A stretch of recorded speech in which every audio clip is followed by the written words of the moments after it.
अस्सलाम वालेकुम student, my name is Ishan Ahmed. अपने चैनल कॉन्सेप्चुअल फिज़िक्स में हम अपने वीडियो के पार्ट 4 की तरफ मूव करेंगे। टॉपिक हमारा चल रहा था फोटो इलेक्ट्रिक इफ़ेक्ट, तो स्टार्ट करते हैं। बिस्मिल्लाहिर्रहमानिर्रहीम। पार्ट 4 के इस टॉपिक के रिगार्डिंग हम यहाँ पर एक्सपेरिमेंटल सेटअप की बात करेंगे फोटो इलेक्ट्रिक इमिशन या फोटो इलेक्ट्रिक इफ़ेक्ट के लिए। ये हमारे पास जो डायग्राम है, अगर इसको आप थोड़ा सा देखिए तो यहाँ पर हमारे पास ये ग्लास ट्यूब है, ठीक है, एक सील ट्यूब है और ग्लास ट्यूब में से हमने एवैक्यूएशन किया हुआ है, मतलब सारी हमने यहाँ से एयर निकाल ली है थ्रू अ वैक्यूम पम्प। और यहाँ पर हमारे पास एक क्वार्ट्स विंडो लगाई है। क्वार्ट्स विंडो का मकसद ये होता है कि क्वार्ट्स का मतलब है कि ये एक लाइट सेंसिटिव मटेरियल है जो लाइट के फोटॉन्स यानी लाइट की एनर्जी को एब्जॉर्ब करेगा, या कॉलीमेट भी कह सकते हैं इसको अपनी तरफ, यानी कि अट्रैक्ट करेगा। तो यहाँ से क्वार्ट्स विंडो से हमारे पास सोर्स ऑफ लाइट के फोटॉन्स जो है इंटर होंगे, और ये क्वार्ट्स विंडो हम इस तरह से डिज़ाइन करते हैं कि डायरेक्टली जाके इसमें ये सारी बीम जो है ये इस मेटल सरफेस से हिट करे। तो ये हमारे पास मेटल है जो मे बी सोडियम मेटल है या कॉपर का मेटल है, वट। तो यू आर सेलेक्टिंग इलेक्ट्रोड भी कह सकते हैं इसको इन दिस वे, बट ये वो मेटल है जिससे इलेक्ट्रॉन को इमिट करवाना है। और यहाँ पर जो इलेक्ट्रॉन बैठे हुए हैं वो फ्री इलेक्ट्रॉन्स हैं। अब जब वो बाहर आ जाएंगे तो ये ब्लैक स्पॉट्स में दिखा रहा हूँ, ये हमारे पास वो फोटो इलेक्ट्रॉन्स हैं जो लाइट की एनर्जी की वजह से बाहर निकल गए हैं विद डिफरेंट काइनेटिक एनर्जी, जो मैंने यहाँ पर दिखा दिया है। मैक्सिमम काइनेटिक एनर्जी जो इलेक्ट्रॉन की है वो 10 है, उसके बाद 5 है, 4 है, 3 है, 1 है, 0.5। मैंने यहाँ समझाने के लिए अगेन डेमोन्स्ट्रेशन ये दे दिया आपको कि एक मेटल से इलेक्ट्रॉन जो निकलते हैं वो डिफरेंट काइनेटिक एनर्जी लेके निकलते हैं। ये बात हम पहले भी कर चुके हैं। अब इसमें जो एक्सपेरिमेंटल सेटअप को है, इसकी जो फोटो ट्यूब हमारे पास नज़र आ रही है, या एक्सपेरिमेंटल सेटअप के लिहाज से हम बात कर रहे हैं, तो ये जो हमारे पास ग्लास ट्यूब है इसमें हमारे पास दो एंड पॉइंट्स पर एक हमारे पास कैथोड इलेक्ट्रोड या प्लेट है जिसको एमिटर का नाम दे रहे हैं। एमिटर इसलिए कह रहे हैं इलेक्ट्रॉन यहाँ से निकलेंगे लाइट की एनर्जी की वजह से। That light source must have a suitable energy जो कि मटेरियल के थ्रेशोल्ड से ज़्यादा होगी, तो फोटॉन्स यहाँ से इमिट करेंगे और फोटो इलेक्ट्रिक इमिशन स्टार्ट हो जाएगा। और इलेक्ट्रॉन क्या है, यहाँ से मूव करके अपनी एनर्जी की बेसिस पर वहाँ पहुँच जाते हैं और फिर इलेक्ट्रॉन अपना ये पाथ कंप्लीट करेंगे। और इस तरह से इलेक्ट्रॉन अगर यहाँ से सारे निकलते हैं, मान लें 6-7 इलेक्ट्रॉन है, वहाँ सारे के सारे पहुँच जाते हैं, तो सर्किट कंप्लीट हो जाएगा, पूरा सर्किट ज्वाइंट हुआ हुआ है। ये 6 इलेक्ट्रॉन दोबारा निकलेंगे, दोबारा पहुंचेंगे। इस तरह जब तक मुस्तकिल लाइट पड़ती रहेगी, ये 7-8 इलेक्ट्रॉन जो लाइट की एनर्जी की वजह से निकल रहे हैं, यही 7 इलेक्ट्रॉन, मान लें 7 तो नहीं होते, बहुत सारे होते हैं। मैंने एक डेमोन्स्ट्रेशन के लिए बोला कि एक सूटेबल एनर्जी की लाइट कुछ पर्टिकुलर नंबर ऑफ इलेक्ट्रॉन्स को निकालती है एट पर्टिकुलर इंटेंसिटी, ठीक है, और सारे इलेक्ट्रॉन अब यहाँ पहुँचने में कामयाब हो जाते हैं, तो हमें एक मिनिमम अमाउंट ऑफ करंट मिल जाता है जिसको हम फोटो इलेक्ट्रिक करंट के नाम से स्टडी करते हैं। और that current is show by current, यानी फोटो करंट कहलाएगा या फोटो इलेक्ट्रिक करंट आएगा। उसको स्मॉल आई लिखा है, हालांकि करंट को कैपिटल आई से शो करते हैं। मैंने स्मॉल आई इसलिए लिखा है क्योंकि यहाँ पर इंटेंसिटी का फैक्टर भी आएगा, उसको मैंने कैपिटल आई लिखा। जब हम ग्राफ पढ़ेंगे तो कैपिटल आई का मतलब क्या है, इंटेंसिटी होगा, और स्मॉल आई का मतलब क्या है, फोटो इलेक्ट्रिक करंट होगा regarding this experimental setup. Okay, अब जब इस एक्सपेरिमेंट को परफॉर्म करवा रहे होते हैं, फोटो इलेक्ट्रिक इफेक्ट करवा रहे होते हैं, तो यहाँ पर मजीद मैकेनिज्म भी है कि इन प्लेट्स पर, यानी इमिटर एंड कलेक्टर, जहाँ इलेक्ट्रॉन कलेक्ट हो रहे हैं उसको कलेक्टर प्लेट कहते हैं। कलेक्टर और इमिटर पर जो हमारे पास पोटेंशियल्स हैं, ये हमारे पास कहलाता है एनोड पोटेंशियल, क्योंकि ये बैटरी के पॉजिटिव साइड से कनेक्टेड है, और ये वाला साइड बैटरी का करंट हुआ हुआ है नेगेटिव साइड से।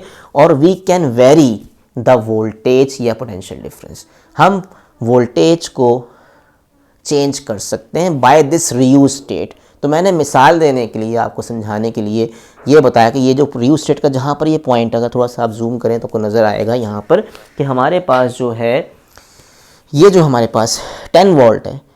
मान लें अगर मैं एक्सपेरिमेंट करवा रहा हूँ, क्वार्ट्स विंडो से लाइट, मैं विंडो को ओपन करता हूँ, लाइट इस पर हिट करती है, इलेक्ट्रॉन्स निकलते हैं, और 6-7 इलेक्ट्रॉन क्या यहाँ पहुँच जाते हैं।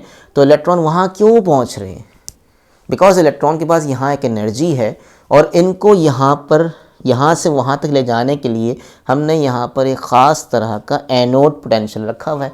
मान लेते हैं 10 वोल्ट का है, तो ये 10 वोल्ट जो है ये वो वोल्टेज है जो एनोड पर रखा गया है, और वो एनोड क्या कर रहा है, इन इलेक्ट्रॉन को एक्सेलरेट करवा रहा है, यहाँ बुला रहा है।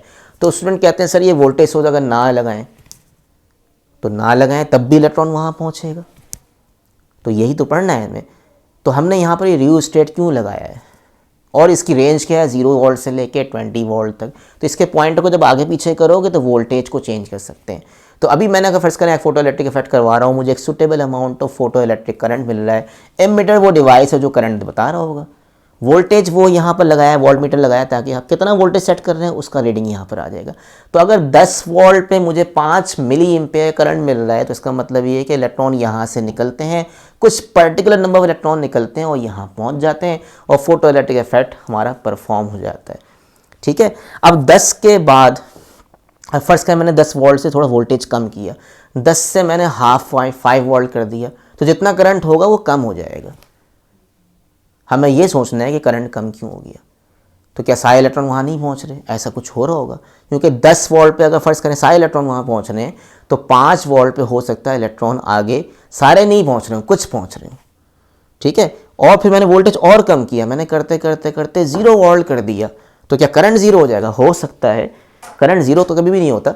अगर हम यहाँ पर, मैं बताना ही चाह रहा हूँ कि why we apply that potential difference.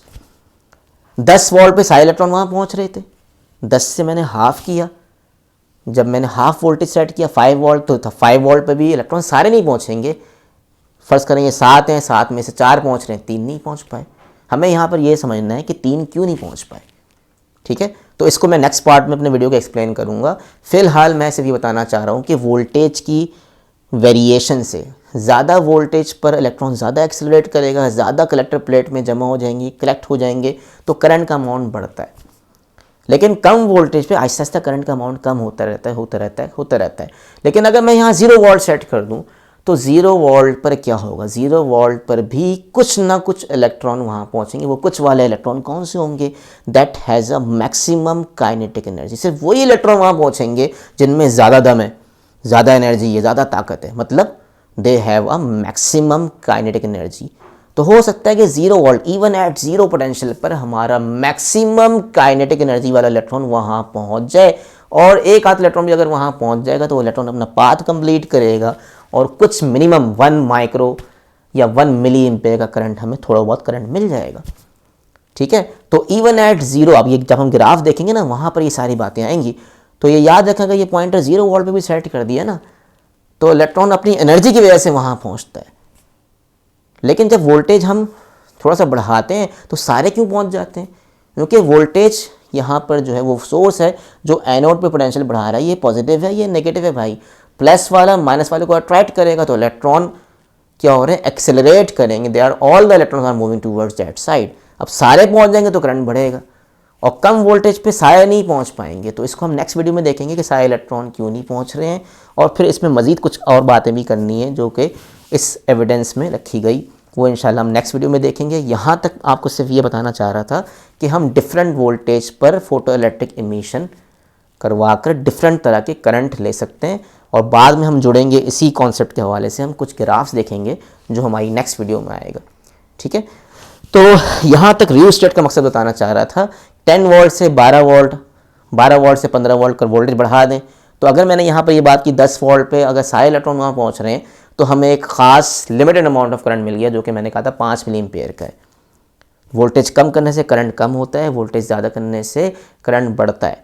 लेकिन क्या अगर मैं यहाँ से 10 से 18 वोल्ट कर दूँ तो क्या करंट और बढ़ जाएगा? नहीं। एक वक्त ऐसा आता है कि वोल्टेज बढ़ाने से, भाई पहले अगर 10 वोल्ट पे सारे इलेक्ट्रॉन वहाँ पहुँच रहे हैं मान लें, तो 10 से 12 वोल्ट में वही 7 इलेक्ट्रॉन इधर निकल रहे हैं। जब वो सारे पहुँच चुके हैं तो मज़ीद इलेक्ट्रॉन तो नहीं निकल रहे हैं यहाँ पर, तो फिर मज़ीद करंट नहीं बढ़ेगा। तो 10 से 12, 12 से 15, 15 से 20 वोल्ट तक चले जाओगे, लेकिन एक वक्त ऐसा आएगा current will be saturated, current constant हो जाएगा। इसका मतलब करंट कांस्टेंट कब हो जाएगा? जब एक लिमिटेड लाइट वो 7 इलेक्ट्रॉन निकाल रही है तो वोल्टेज वो 7 इलेक्ट्रॉन ही वहीं पहुंच रहे हैं। अब वोल्टेज बढ़ाने से 7 से 8 इलेक्ट्रॉन थोड़ी हो रहे हैं, जो लाइट ने इलेक्ट्रॉन निकाले थे वो सारे वहाँ पहुँच गए।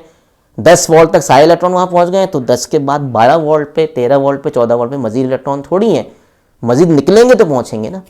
तो इसका मकसद ये हुआ कि कंक्लूजन ये निकला कि एक लिमिटेड लाइट की एनर्जी से लिमिटेड नंबर ऑफ इलेक्ट्रॉन्स निकलते हैं, और वो लिमिटेड नंबर ऑफ इलेक्ट्रॉन ही क्या होते हैं? ख़ास वोल्टेज तक पहुंचते हैं। फिर मज़ीद वोल्टेज बढ़ाने से क्या है? इलेक्ट्रॉन की तादाद नहीं बढ़ती, मतलब वोल्टेज चार्ज पैदा नहीं कर रहा, वोल्टेज सिर्फ इलेक्ट्रॉन को अपनी तरफ अट्रैक्ट कर रहा है बाया एनोड पोटेंशियल। ठीक है, तो यहाँ तक इसको एंड करते हैं, फिर हम ये वजूहात सुनेंगे कि वोल्टेज कम करने से करंट कम क्यों हो रहा है, और 0 वोल्ट पे तो हम समझ चुके हैं 0 वोल्ट पे हमारे पास क्या मैक्सिमम का एनर्जी वाले इलेक्ट्रॉन तो पहुँच जाते हैं लेकिन सारे नहीं पहुँच पाते। इसकी क्या वजह है, एक रीज़न मैं बताऊंगा, फिर इसको एक्सप्लेन करूंगा अपनी वीडियो के नेक्स्ट पार्ट पे। यहाँ तक हमारे वीडियो का पार्ट 4 एक्सपेरिमेंटल सेटअप हमने एंड किया है। फिर इसी से आगे थोड़ी सी और कुछ ग्राफिकल बातें के लिए हम इसको समझेंगे। यहाँ तक वीडियो को एंड करते हैं अपने पार्ट 4 को। ठीक है, ओके, थैंक यू एंड अल्लाह हाफिज़।